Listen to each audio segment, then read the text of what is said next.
오늘 우리에게 주신 말씀은 역대상 8장 6절로 7절 말씀입니다. 제가 봉독하겠습니다. 거룩하신 하나님의 말씀입니다.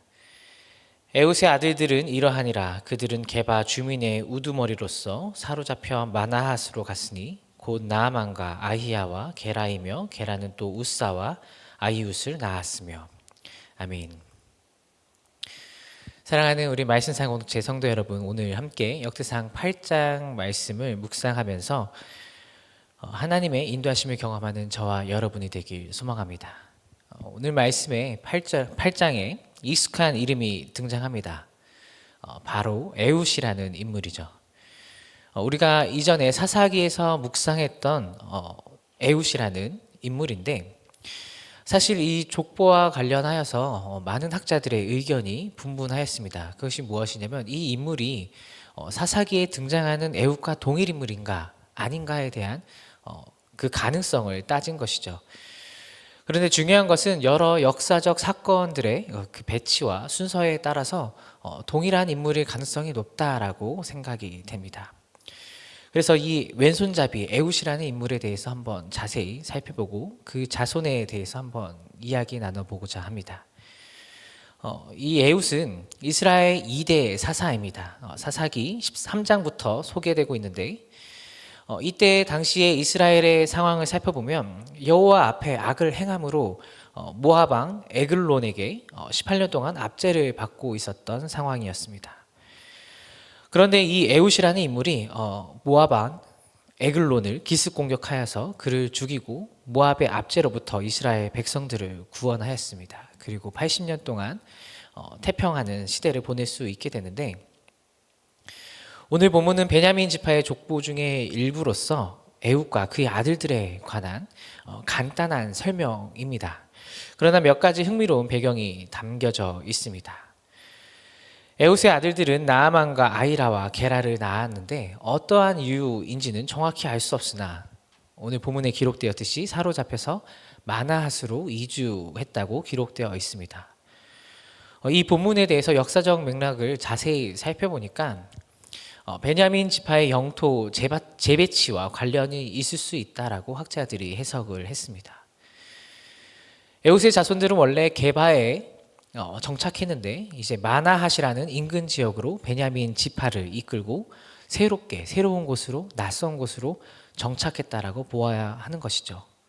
새로운 지역, 낯선 땅, 새로운 삶의 영역으로 나아가게 되었습니다. 우리가 삶을 살아가다 보면 예상치 못한 새로운 상황을 맞닥뜨리게 될 때가 많이 있습니다. 이때에 가장 우리를 찾아오는 것이 바로 두려움과 불안이죠. 내가 이곳에 잘 적응할 수 있을까?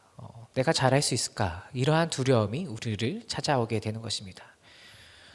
인간의 두려움은 어디에 기인한 것인가를 한번 생각해 보면 우리가 주체적으로 우리가 스스로 통제할 수 없는 미래에 대해서 두려움이 찾아옵니다. 그러니까 알 수 없는 미래에 대해서 내가 통제할 수 없기 때문에 그 불안감이 찾아온다라는 것이죠. 사랑하는 우리 말씀상 공동체 성도 여러분, 이러한 생각의 주체는 누구일까요? 바로 나이죠, 나. 내가 주체가 되었기 때문에 불안한 것입니다. 내가 스스로 통제할 수 없기 때문에 불안한 것이죠. 그런데 우리가 주체를 한번 바꿔서 생각해 본다면 어떻게 될까요? 바로 내가 아닌 하나님으로 바꾸는 것입니다. 내가 하는 것이 아니라 우리 하나님께서 통제하시고 인도하시고 이끌어 가신다라고 생각하는 것이죠.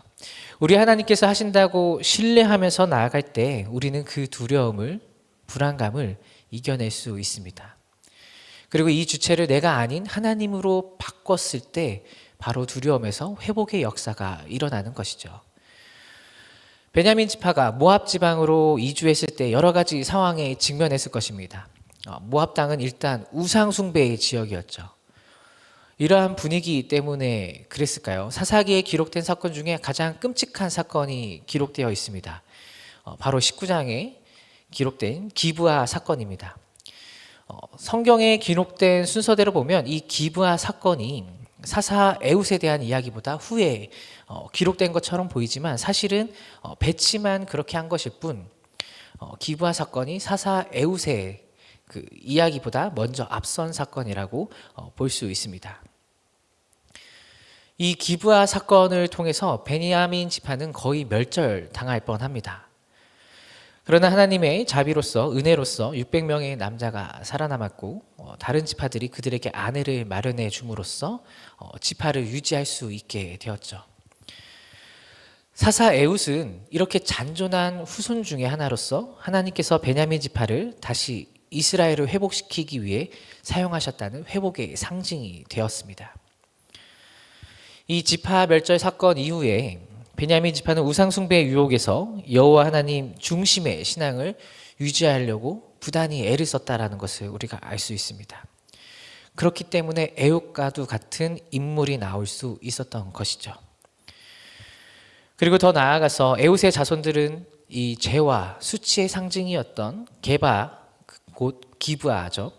이곳에서 일어나서 새로운 곳 마나핫으로 이주하며 회복의 역사를 이어갑니다. 이 에웃의 자손들은 과거의 부끄러운 땅에서 일어나서 공동체를 다시 세우는 일에 나아갑니다. 그리고 그 삶의 영역을 확정시키면서 하나님의 회복 사역에 쓰임을 받고 있다라는 것이죠. 삶의 영역이 확장될 때마다 우리는 불안과 도전 속에서 늘 하나님을 붙잡아야 합니다. 그때마다 하나님은 우리의 순종을 통해서 더 큰 사명과 영향력을 맡기시고 무너진 자리에서 회복의 역사를 이루어 가시는 분이라는 것입니다. 사랑하는 우리 말씀상 공동체 성도 여러분, 삶의 영역에서 우리가 맞닥뜨리게 되는 통제할 수 없는 새로운 환경에서 두려움이 아닌 하나님만을 신앙하는, 하나님만을 신뢰하는 그러한 신앙의 정체성을 잘 간직하시길 바랍니다. 새로운 환경은 우리의 신앙을 시험하기도 합니다. 우리를 쓰러뜨리기도 합니다. 우리를 넘어뜨리기도 합니다. 하지만 우리를 성장시키기도 합니다. 우리의 삶의 영역이 확장되는 것은 때로는 두렵고 불안할 수 있습니다. 그러나 우리가 오늘 읽은 에웃의 후손들의 이야기처럼 우리는 하나님의 섭리와 인도하심을 신뢰해야 합니다. 그리고 그 새로운 곳에서 새로운 도전을 받아들일 수 있는 용기를 얻을 수 있습니다. 변화의 순간마다 하나님께 의지하면서 하나님의 뜻을 구하는 우리가 되길 소망합니다. 하나님께서는 우리의 삶을 통해 하나님의 영광을 나타내시고 우리의 삶의 영역에서 하나님의 일을 확장시켜 넓혀 가실 것입니다. 이러한 믿음으로 나아가는 우리 모두가 되기를 주님의 이름으로 축복합니다. 기도하겠습니다. 사랑이신 주님 감사합니다. 말씀을 통하여서 우리가 더욱더 하나님을 의지하며 살아가야 됨을 깨닫습니다. 낯선 곳에서 혹은 새로운 변화를 맞이할 때마다 불안에 떠는 것이 아니라 우리가 누구인지 우리의 정체성을 기억하게 하옵소서.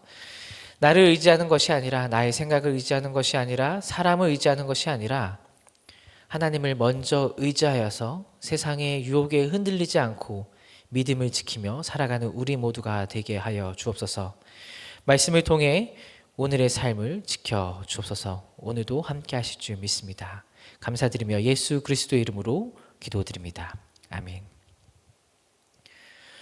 공동기도 제목을 읽고 함께 기도하도록 하겠습니다.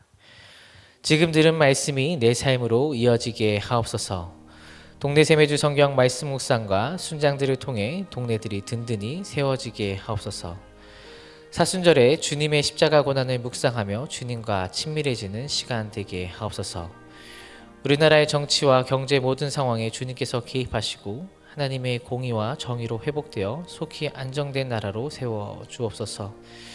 산불로 인해 고통 가운데 있는 이들을 위로하여 주시고 회복시켜 주옵소서. 육체의 질병과 마음의 질병으로 고통받는 지체들을 주님의 권능의 손으로 어루만져 주옵소서. 특별히 사르사익함과 빅토르를 깨끗하게 치료해 주시고 건강하게 회복시켜 달라고 우리 함께 기도하겠습니다. 함께 읽으신 공동기도 제목과 가지고 나오신 개인의 기도 제목들 함께 놓고 기도하시다가 삶의 자리로 나아가겠습니다. 함께 기도하겠습니다.